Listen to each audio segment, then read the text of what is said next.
All right, next up is a pretty heavy book. I needed you to I needed you to break it down for me because, unfortunately, well, let me just say this: the next book is X-Men number 18, Hickman's X-Men. It's been a long time coming. We have been waiting for, I believe, 13 issues to get to this point.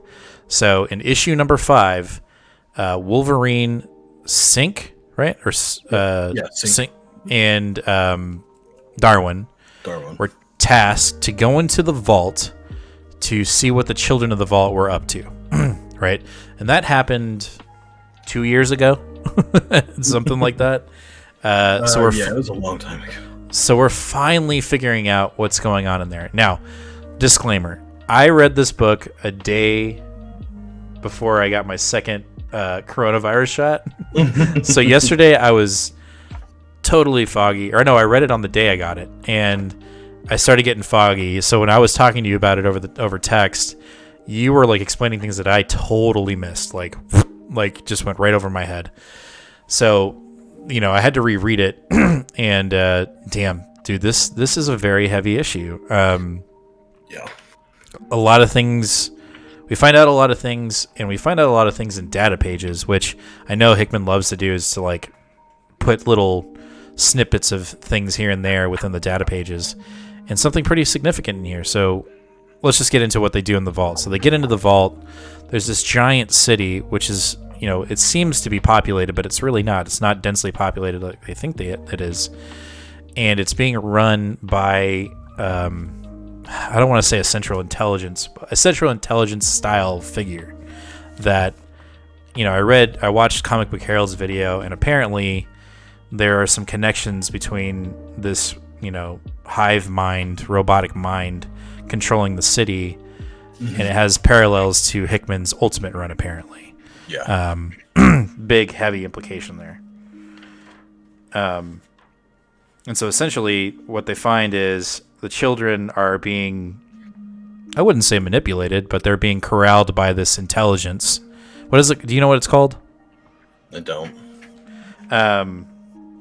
Either way, it's keeping the population of the children low, to conserve energy, essentially, because I think it knows that they're not up to the task of defeating the mutants currently, with the state in which the mutants are at.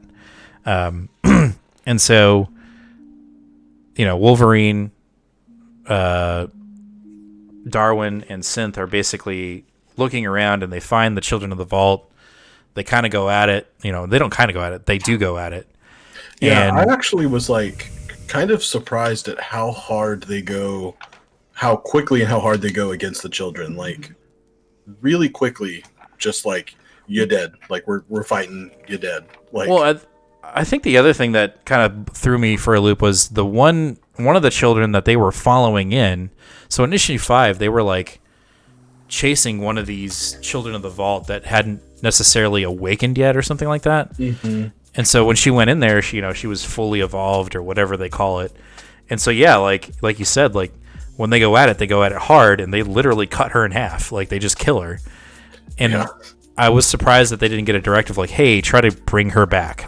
There was no reconnaissance to bring them back. And later on in the issue, after we get all this killing, or wait, hold on. Whoa. I'm going too fast. Ooh. So they go at it hard, right? And at one point, one of the beings, or one of the children of the children of the vault, is basically Ghost Rider. He's on fire. He's got a skull. He shoots flames, and he hits Synth, right, with the flames. Yep. And Synth gets burned really bad, and Wolverine's kind of only catches on fire. Yeah, he's not looking good. And Wolverine's hey, touch, grab my shoulder, absorb some of my healing power, and then we can continue to fight. And something inside of him is nah. And he touches the guy that burned him, and he absorbs his energy to the point where he's able to, because that's his power, is he absorbs any mutant's power and adapts it and uses it. Well, he starts absorbing this Children of the Vault's power, but the problem is they're human. They're just they've been genetically modified to be kind of like pseudo mutants. So technically he shouldn't be able to do that, right? Right. And so he's able to consume that guy's power and use it against them. And even Wolverine's like, you shouldn't be able to do that. And he goes, well, guess I know how to do it now. Yeah, he's like, I did it, so I don't know what to tell you. And so in a previous data page, we get a resurrection protocol like doctor's note. And in that doctor's note, they come to find that some mutants that are being resurrected or their mutant powers have become stronger in very minute and small part, like small little, I don't want to say details, but like slightly stronger. And they don't know what that means, right? So we see Synth get his powers back and some to the point where that's a drastic change. That's not like a little change. That's a pretty damn big change. And so the implications of that is that people that are resurrected come back stronger or they gain new powers. Now that's huge. That's a big, like, that's obviously Hickman being like, get ready, I'm sprinkling something here. Yeah, to me, it's so big that I almost wonder if this wasn't supposed to be issue 6, that happens directly after the last issue. Mm-hmm. And then that maybe as a team or even just Hickman himself collectively decided, maybe this is something I want to hold on to for a while. Maybe we don't want to go there yet. Because, I mean, the implications of this are like anyone that's ever been resurrected could have a latent power that they don't know about yet. Mm-hmm. Sync wouldn't have known until he got into a battle. Or any newly resurrected characters across any X book. It seems like that writer can now just start infusing them with whatever kind of crazy powers they can come up with. Well, and I think we've been given this theme, and we'll get into it in New Mutants, of like power combos, and even in the original House and Powers books, they were when we were talking about the previous 9 lives, there were mutants that were giving directives to the 5.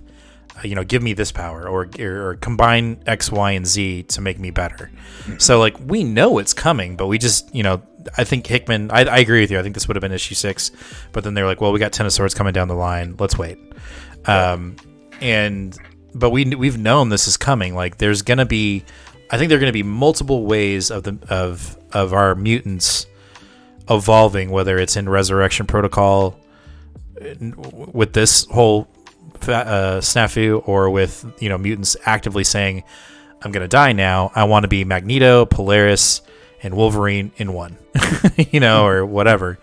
And I think again, I'm waiting for the day that Rasputin from Powers comes back and just, you've been waiting on that forever, dude, because she's so cool, dude. She's got magic sword, she's got Colossus's metal skin, and I think she has psychic powers too. So like, it's just fucking cool.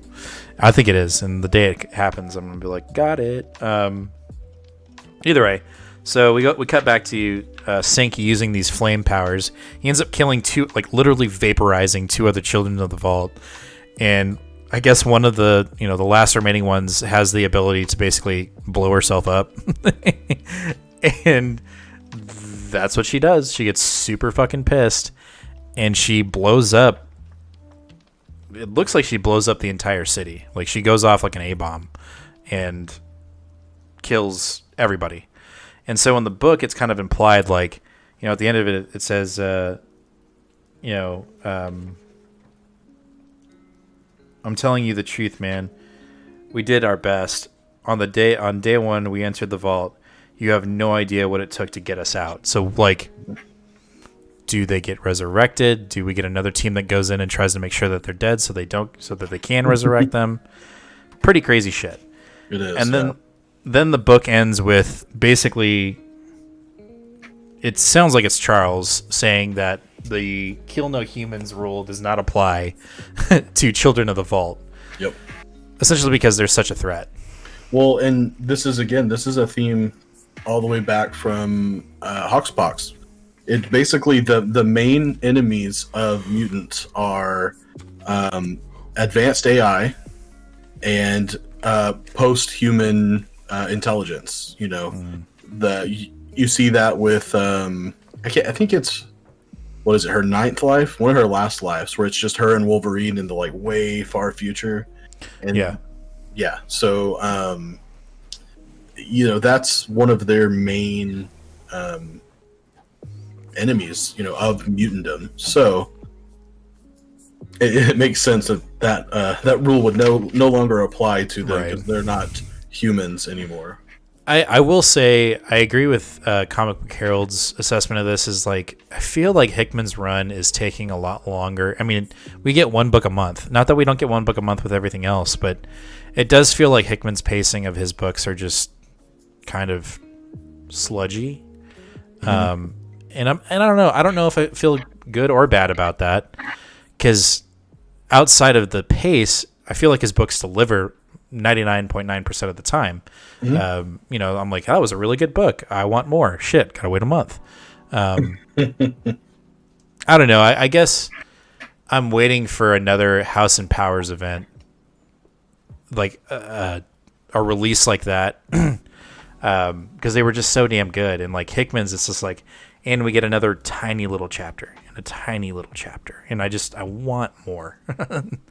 Yeah. I think Comic Book Herald suggested that really we need to have a second Hickman book, which, I mean, I would totally be down for, but I just, the line is getting so saturated as it is. That I was gonna say, are you sure about that? Because we're about to have like, what is it?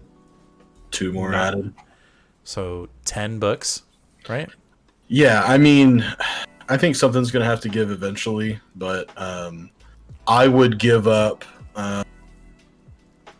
Marauders or Children of the Atom. Just, Yeah, you even started. Exactly. Don't just, I would rather have another Hickman book than some of these other books. And not to say that these other books are bad. I think Hickman's would be better.